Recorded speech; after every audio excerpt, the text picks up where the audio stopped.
Saddam صاحب، سید Saddam بھائی السلام علیکم، کیسے ہیں؟ خیرت سے ہیں؟ مائک کھول دیں اپنا سید صدام۔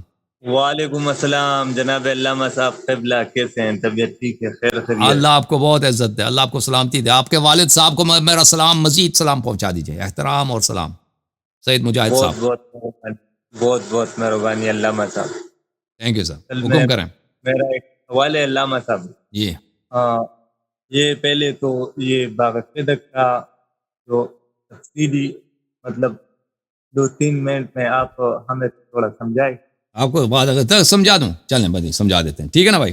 جی آپ کو باغ فدق سمجھا دیتے ہیں بھائی۔ باغ فدق میں آپ کو کیا سمجھائیں بھائی؟ باغ فدق تو سمجھ آ گئی نا، مناظرہ دیکھ لیں بھائی صدام بھائی۔ وہ یہ ہے کہ باغ فدق مناظر دوبارہ دیکھ لیں، وہ رسول اللہ صلی اللہ علیہ وسلم کی ذاتی ملکیت تھی، انہوں نے اپنے بیٹی کو دیا، ابو بکر نے قبضہ کیا، ٹھیک ہے نا؟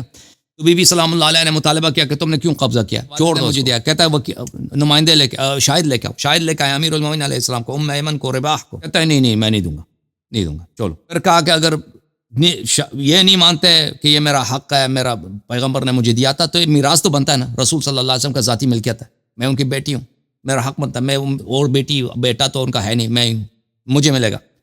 اب وہ کہتا ہے نہیں، پیغمبر نے کہا کہ میراث کسی کو نہیں ملنی، میری میراث کسی کو نہیں ملتی، میرے ساتھ جتنا میرا جائیداد ہے وہ سب کا سب کیا ہوگا؟ صدقہ ہوگا، اور سب انبیاء کا بھی اسی طرح۔ تو حضرت بی بی سلام اللہ علیہ اس پہ غضبناک ہو گئی، پھر کبھی انہوں نے ابو بکر سے بات نہیں کی جب انہوں نے یہ حدیث، جھوٹی حدیث سنی ان سے۔ امیر المومنین علیہ السلام نے جب ابو بکر کو یہ کہتے ہوا سنا، کہا کہ تو جھوٹ کیوں کہہ رہا ہے؟ انبیاء کی میراث نہیں ہوتی، قرآن میں تو ہے نا، وورث سلیمان و داؤد یرثنی و یرث من آل یعقوب، کہ یحییٰ علیہ الصلوۃ والسلام کی میراث ہے۔ اچھا میرے پاس کالر ہیں جی، واٹس ایپ والے کیا بولیں بھائی؟ کس کنٹری سے کال کیا بھائی؟ جی السلام علیکم۔ علیکم السلام۔ جی حسن بھائی، آپ کی پکچر میری طرف نہیں آ رہی ہے۔ میرا پکچر بند ہے، میں صرف واٹس ایپ پہ صرف آڈیو کال لیتا ہوں، نا بات کریں۔ آپ کہاں سے کال کیا آپ نے؟ جی حسن بھائی، میں پاکستان سے ہوں، لیکن اس وقت میں اٹلی میں رہ رہا ہوں۔ اچھی بات ہے، اللہ آپ کو سلامتی دے، حکم کریں۔ پیر صاحب سے مریدی ہو گئی آپ کی؟ حسن بھائی بس جی حسن بھائی، جی ایسا ہی ہے، ایسے ہی ہے، ٹھیک ہے، اللہ آپ کو سلامتی دے۔ حسن بھائی ان کو تو بات ہی نہیں آ رہی تھی آپ کے آگے، انشاءاللہ ایسا ہی جیسے آپ، ہم پنجابی میں پتہ کیا کہتے ہیں، آپ پنجابی کے بھی شوقین ہیں مجھے معلوم ہے، تو ہم کہتے ہیں چھترول ہو گئی ہے جی بندے دی چھترول ہو گئی ہے۔ آخر میں غصے میں آ گئے تھے نا، آخر میں وہ بہت جوش آ گیا تھا ان کو، ولولہ آ گیا تھا آخر میں۔ جی حسن بھائی ایسے ہے کہ حسن بھائی میں تو ویسے تو میں اہل سنت فیملی سے بلانگ کرتا ہوں نا، لیکن الحمدللہ ہم خاندانی طور پہ دادا سے لے کے نا ہم پکے، ہم کہتے ہیں پنجابی میں کہ کٹر اہل سنت، ہم ایسے اہل سنت ہیں کہ الحمدللہ ہم تبرہ بھی کرتے ہیں جو دشمن اہل بیت کے، اور اہل بیت کو جو ہے نا الحمدللہ ان سے بڑھ کے ہمارے لیے ماں باپ بھی نہیں، ماں باپ ہر چیز سے بڑھ کے ہیں یہ ہمارے لیے۔ ماشاءاللہ ماشاءاللہ، اللہ آپ کو سلامتی دے، اللہ آپ کو عزت دے۔ حسن بھائی میرے چاچو جو ہے نا وہ آپ کو بہت سنتے ہیں، تو وہ اہل سنت علماء ہیں، عالم ہیں وہ، اور اہل تشیع کے مجالس میں بھی جاتے ہیں وہ تقریریں وغیرہ کرنے کے لیے۔ تو تقریباً 1 سال پہلے انہوں نے مجھ کو بولا کہ علی، حسن بھائی میرا نام علی ہے، تو انہوں نے بولا کہ علی آپ یار حسن اللہ یاری کو سنا کرو بہت، وہ ہندی میں بولے کہ یار وہ مہا عالم ہے الحمدللہ شیعت میں، تو ہم مرجعیت کے بھی، جی الحمدللہ ہم مرجعیت کے بھی خلاف ہیں، تقلیدی مجتہد وہ چاچو جو ہے نا میرے، وہ کسی کو نہیں چھوڑتے الحمدللہ، ہمارے پورے گاؤں میں نا۔ آپ کا کیا نام ہے؟ علی بھائی اٹلی سے، علی بھائی اللہ آپ کو سلامتی دے، تھینک یو سر، اللہ آپ کو عزت دے، خدا حافظ، تھینک یو میرے بھائی، تھینک یو، دوسروں کو ٹائم دے دیں، تھینک یو۔ اب میرے پاس کالر ہیں سید محبوب علی بھائی، السلام علیکم شاہ جی، خیریت سے ہیں؟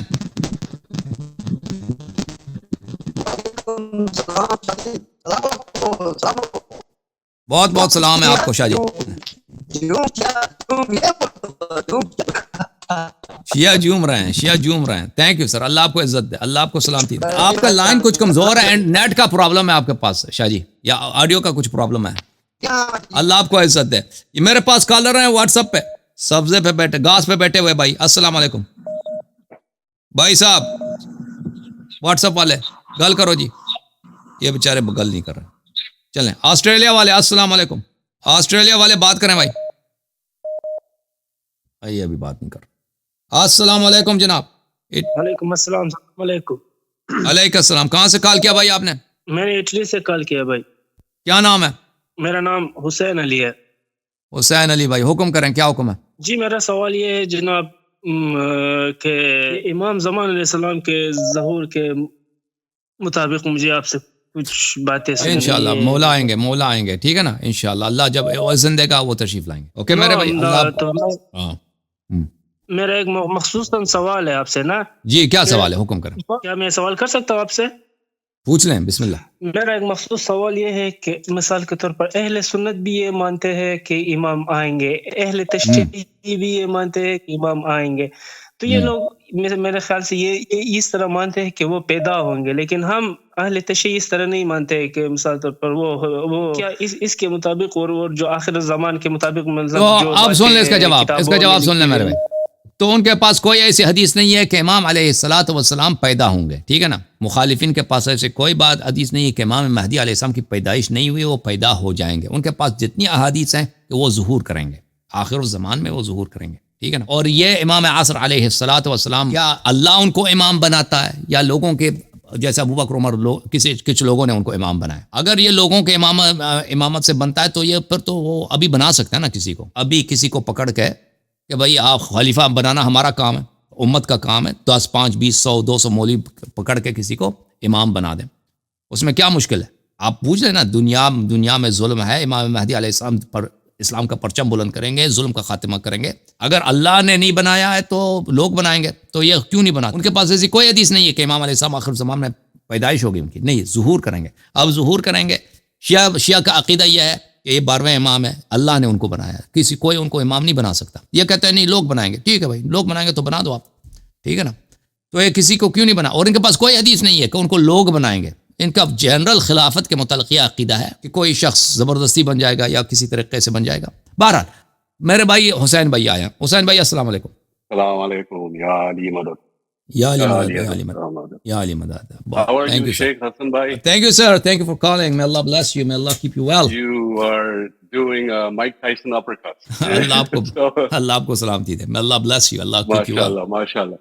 You know, the one point I want to just point out is I like that you keep the topic going and you want to get an answer out of that. And for some odd reason, they don't want to share their beliefs. And is it that they deny the fact, or is it that they don't believe in the hadith, or what's the actual issue? And so even yesterday, during the debate yesterday, you kept asking him, can you just explain what, 2 minutes, you give me 1 minute, and just explain what your belief is. The guy could not explain his belief. And then the ilzam is that, Shias don't, they hide their beliefs, or they're in taqiyya. That's usually, what they always come up with. But you've done a great job over the last 2 years, in Urdu at least, 2-3 years, explaining what our beliefs are, what our inner beliefs are. Yeah. What is the reason that they just cannot explain? They don't believe in it. They don't believe in the sanad. They don't believe in or so Allah, they it depends on the question. And they just want to keep. Sorry, go ahead. It depends on the question that we ask. So sometimes they know the question is obvious. If they answer it, then they know they will be caught. They know the trap is obvious in front of them. So if they answer either way to this question, then they cannot escape what's coming. So they have to sidestep it, avoid it, and say something else. Sometimes they don't know the answer. So that could be the reason that they don't know the answer. And sometimes they might know, but they're afraid. If they're not sure, if they give an answer to the point that they might be caught, there might be something coming, right? So it depends. Sometimes if they answer correctly, then it's obvious they're already confessing to something Either way, big. they're caught. they're confessing to something big. Yeah. So that's the reason. So yeah. then they Yeah. take a pause, they go back, and Yeah. they say, "Oh, let me go on a different topic altogether Yeah. and talk about Ma Fatima." Oh, that is it's very obvious to the people that have even a decent education. They can see through this very clearly. And mashallah, very, very well done. Thank you, sir. May Allah bless you. Amazing Thank job. you. Thank you. Mola Thank you. bless you. Mola aapko salamat rakhe. And Thank you, sir. I'll have questions on Gadir series, but not Inshallah. today. Definitely. I just wanted to say salam. Okay. Thank you, sir. So much. A pleasure talking to you. May Allah, ya Ali madad, ya Ali madad. Thank you. Okay, بہت شکریہ میرے بھائی کا. Okay.